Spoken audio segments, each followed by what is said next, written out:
Hola, ¿qué tal? Bienvenido a Glorias Deportivas, el programa de los campeones cubanos. Hoy continuamos hablando de béisbol desde la provincia de Santiago de Cuba y con uno de los mejores inicialistas de todos los tiempos, integrante de los equipos orientales, mineros y del equipo Cuba.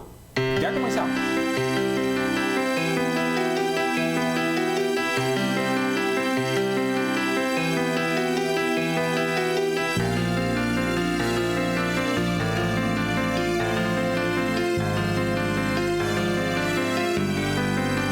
Bienvenida en Glorias Deportivas para Elpidio Mancebo Pérez. Qué gusto que nos acompañe. Cuántos recuerdos estoy seguro que aficionados que ahora mismo de su época, que miran nuestro espacio, que son seguidores del béisbol, pues le vienen a la mente, ¿no?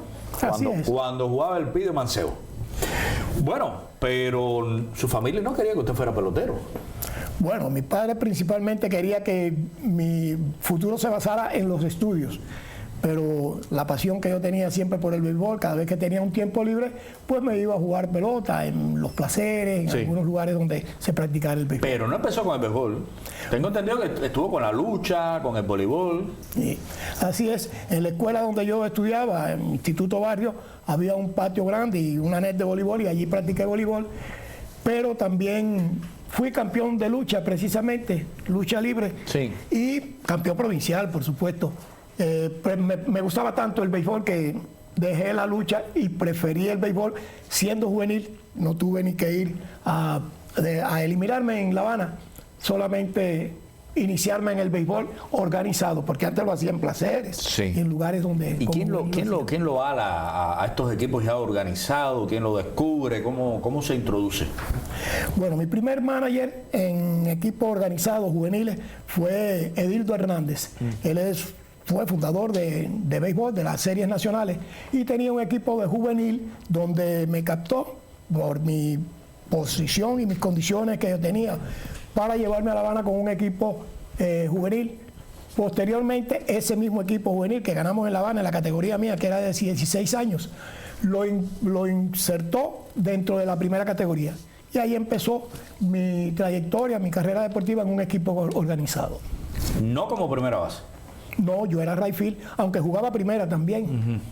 En las series nacionales tuve que jugar right field porque había muy buenos peloteros en aquellos tiempos, sí, que jugaban primera base y yo no podía competir a ese nivel. Con 18 años me inserté en la segunda serie nacional y bueno, discutir la posición esa con Daniel Hernández, Ezequiel Ferrer, que eran las primeras bases ya establecidos en series nacionales, era muy difícil. Y en el right field se me hacía más cómodo. ¿Cómo llega a este salto de los juveniles, del equipo del reparto sueño, ya a los equipos organizados de series nacionales de la provincia de acá, de las provincias orientales? Bueno, llegó porque Edildo Hernández, el manager, tuvo una visión tan grande con los peloteros juveniles que estábamos allí y los insertó precisamente por ver la calidad que teníamos, la mayoría de los juveniles. También allí se incluyeron algunos peloteros que tenían calidad como ya que jugaban en la primera categoría, pero empezamos a competir. Tuvimos la suerte de competir con equipos ya grandes, establecidos de primera categoría. Le ganamos en la primera vuelta a equipos grandes como el del Micons, donde habían peloteros ya de la calidad de Ezequiel Ferrer, Fausto Álvarez Padre, Edulman Cuevas y muchos otros que ya habían jugado incluso en series nacionales, y le ganamos la primera vuelta. Demostramos que los juveniles teníamos calidad en aquel entonces de competir con los de primera categoría. Modestia aparte, yo por la superación que tuve en el bateo preferentemente fui insertando en esas selecciones hasta llegar al equipo Mineros. De ahí teníamos que competir con los mismos, en este caso Camagüey y Ganaderos, como también Azucareros y Las Villas, eran las tres provincias orientales, para formar posteriormente el equipo Orientales, y el campeón, que en ese año mi segunda serie nacional, fue Azucareros. De ahí tuvimos que competir con los de la zona occidental, que bueno, debes conocer seguramente que Matanzas, Habana y Pinar del Río hacían una eliminatoria similar a la que le hablé anteriormente. Ajá. Y fue campeón en esa segunda serie nacional donde yo participé. El equipo Industriales fue el campeón y la selección se llamaba Occidentales en aquel entonces. éramos 4 equipos que en una competencia de segunda serie nacional, igual que la primera, relativamente corta, 34 o 36 juegos, lo que teníamos que echar para sacar el campeón de todos. Usted ha dicho reiteradamente eliminación en esta categoría, eliminación en esta fase, eliminación. ¿Cuánta pelota? ¿Cuánta pelota? ¿Cuántas categorías? ¿Qué caudal de peloteros? Por eso teníamos equipos tan buenos. Hoy nos cuesta trabajo hacer un equipo para la Serie Nacional. Y mire usted, ¿cuántas fases tenía que pasar para poder llegar a las Series Nacionales? Efectivamente. Y nada más que aquí en el Oriente, porque esto era en todo el país. Sí. Había muchos peloteros y de mucha calidad. Habían peloteros inclusive que habían jugado en la Liga Pedro Betancourt, Ligas Azucareras, que se unificaba todo para sacar los mejores peloteros que habían en el país. Y no era fácil llegar a ese nivel de hacer un equipo en series nacionales en esa región occidental y orientales, que eran peloteros establecidos, que algunos inclusive habían ido a centroamericanos, en aquel tiempo en que yo jugué, digamos a Jamaica, los centroamericanos de Jamaica, habían ido algunos a Costa Rica, a Chicago. Recuerdo, miren, Ezequiel Ferrer había estado en Chicago, Pedro Chávez, que estaba por aquel tiempo, bueno, de la zona occidental, había ido a eliminatorias como la de Costa Rica, centroamericanos y otras competencias. También en los centroamericanos de Jamaica era muy difícil prácticamente. Y imagínense, con 18 años no podía desplazar a ninguno de esos peloteros ya hechos y habiendo participado en campeonatos anteriores. No era fácil.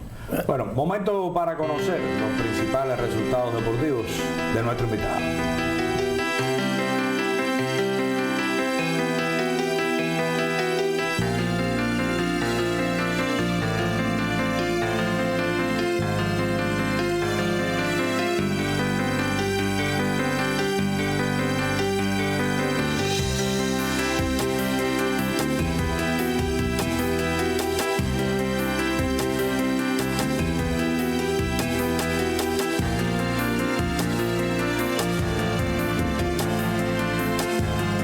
En Santiago de Cuba, Glorias Deportivas, béisbol, Elpidio Mancebo.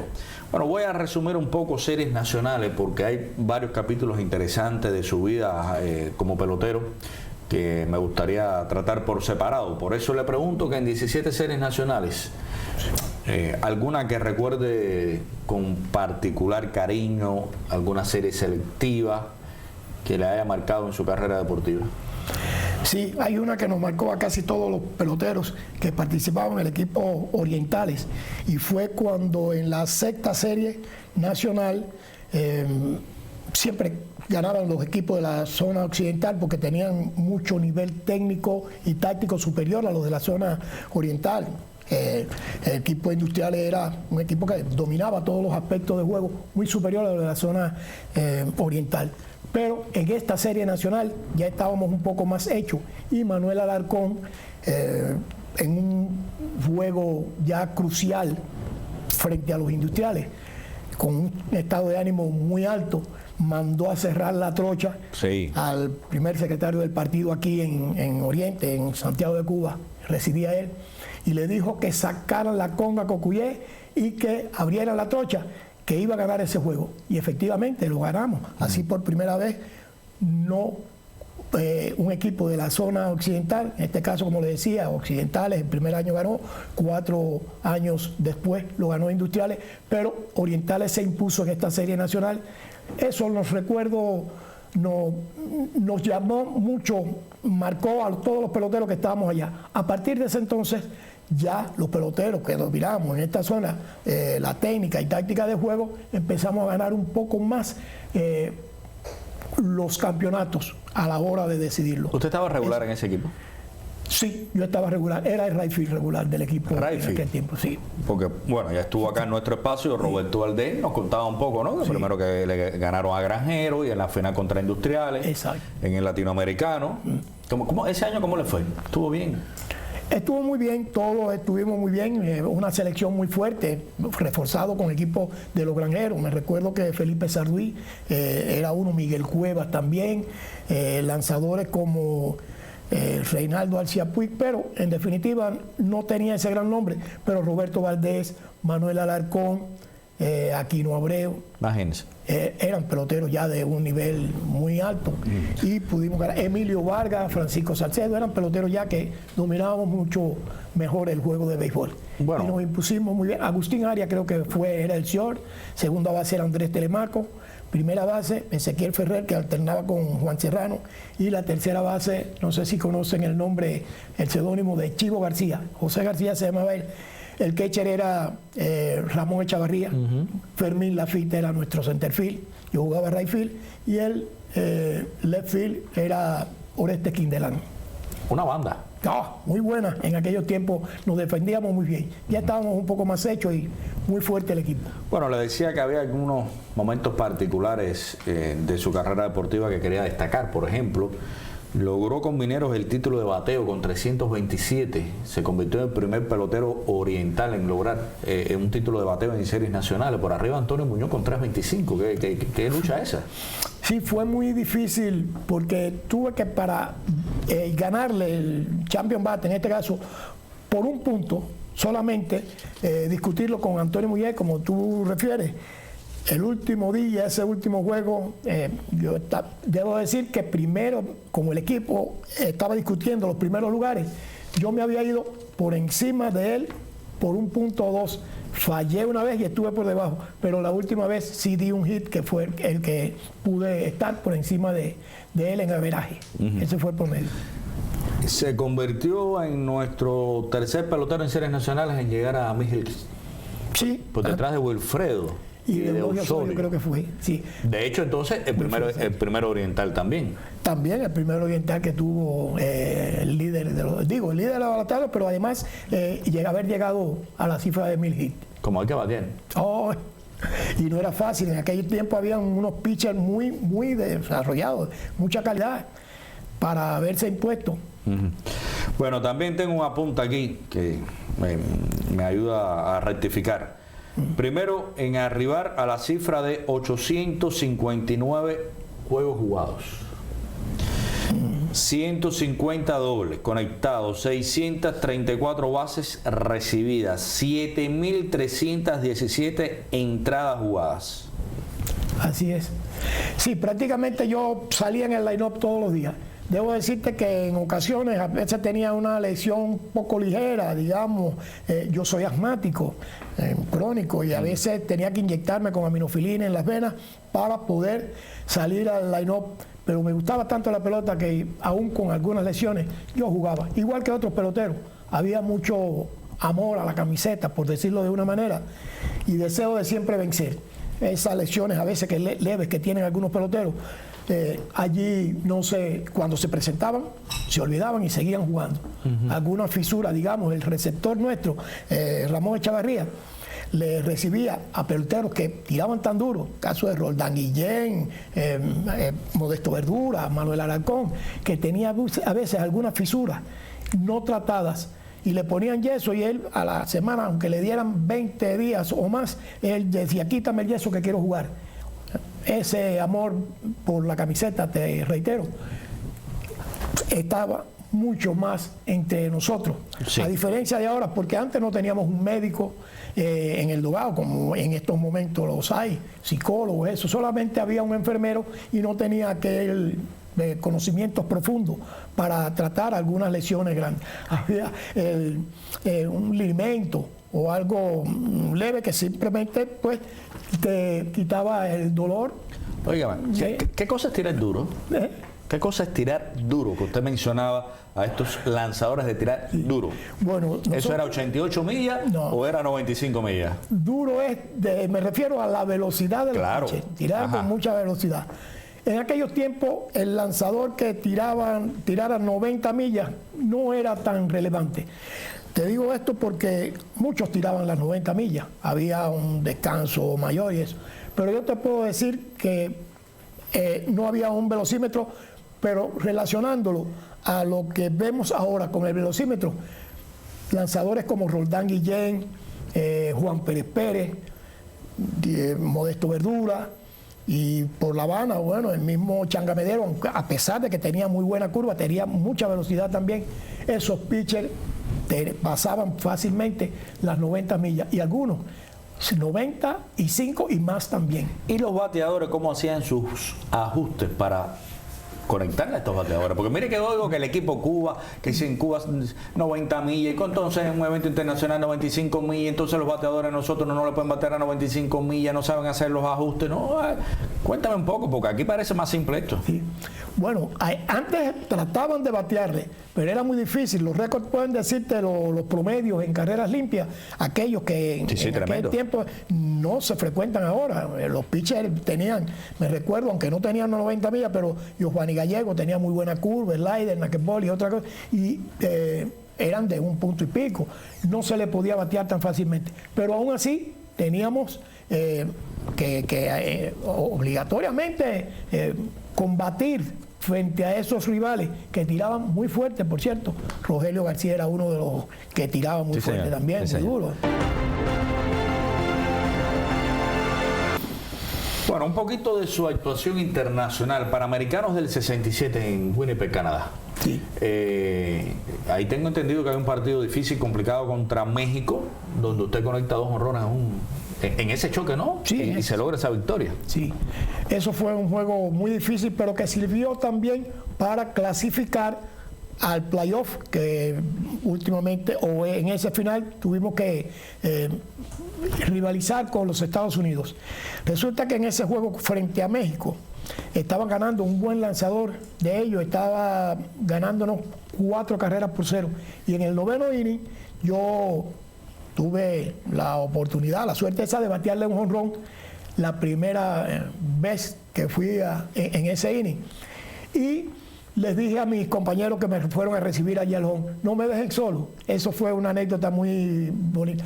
Y el equipo siguió bateando y empatamos en el 9º inning, a 4 carreras. En el 10º inning abrí en el segundo turno, después de 2 bateadores, y pude batear un jonrón que sirvió para decidir. Con esos 2 jonrones se quedó el juego a favor de nosotros y pudimos clasificar, como le dije, para discutir posteriormente con el equipo de los Estados Unidos. ¿Qué pasó que no estuviste en el equipo del 69, del Mundial del 69? Bueno, yo estuve hasta el último momento, entre los últimos 25 peloteros. Casi siempre participé en 15 preselecciones del equipo Cuba, y en ese precisamente, el Mundial que se celebró allá en Dominicana, estuve hasta el final, pero hay que decir que en aquellos tiempos eran 18 equipos, 18 peloteros los que componían el equipo. No era como ahora, que es un poco más amplio, 20 y tantos, yo hubiese hecho. Pero también había un equipo que estaba compuesto por peloteros versátiles. Digamos, en ese campeonato fue Felipe Sarduy en la primera base. Sí. Marchetti también lo hizo. Marchetti, muy buen jonronero y demás. Pero Felipe Sarduy jugaba primera, jugaba centerfield también. Rosique fue, la Fita también. O sea, eran peloteros veloces a la hora de robar bases, batear y hacían muchas cosas. Y bueno, aunque yo hacía también algo, pero no era tan integral como ellos a la hora de buscar un equipo para ganarle allí a los Estados Unidos, como se le ganó finalmente en el Mundial de 1969, lanzando el Curro Pérez. Eso fue muy entusiasta para emblemático. Todo. Sí. 71 se está en el Mundial de La Habana. En el 71 fue mi mejor actuación en eventos internacionales, porque decidí junto al lanzador Changa Medero en el Estadio Latinoamericano, con un jonrón. En ese juego ganamos 2-0 al equipo de Nicaragua. Estaba lanzando Changa un gran juego y pude yo con un jonrón en el 8º inning decidir prácticamente el juego, dejarlo finalmente a favor del equipo Cuba. Y fuiste líder en impulsadas, en anotadas, segundo de los bateadores, en el todos estrellas. Perfecto, perfecto. Rodolfo Puente me ganó el líder de los bateadores el último día, pero bueno, tuve yo un averaje muy alto también. En ese campeonato se sugirió que se ampliara el Estadio Latinoamericano. Fue cuando se inauguraron las gradas por allá, por los outfield, de una pizarra también muy grande. 55,000 aficionados habían en ese día. El lleno más grande que hubo en el Estadio Latinoamericano en ese día fue cuando pude batear ese jonrón. Fue muy grande ese día para mí. Bueno, Elpidio, me llama la atención. Usted se retira en el año 79. Estamos hablando de un mundial del año 71. Sin embargo, parece ser este su gran último equipo Cuba.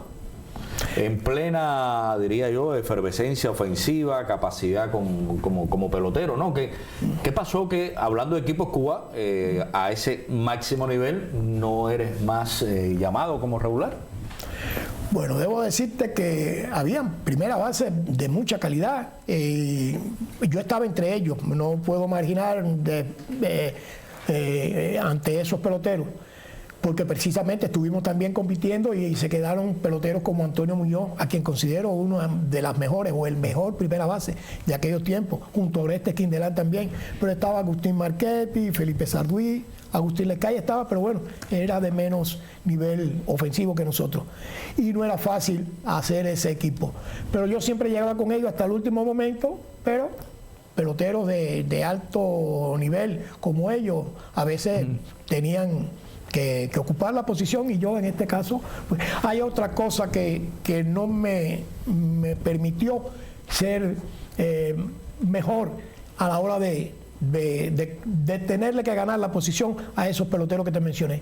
Y es que yo soy asmático. En muchas ocasiones tenía que inyectarme con aminofilina en las venas para salir a jugar en los entrenamientos, aunque estaba hasta el final, en los últimos 25 preseleccionados, o quizás más. Pero no era fácil, ellos claro, me ganaban, la enfermedad mía me limitaba un poco de poder competir frente a ellos. ¿Por qué dices ya, fin, a la carrera deportiva del 79? ¿Qué te impulsó ya al retiro entonces?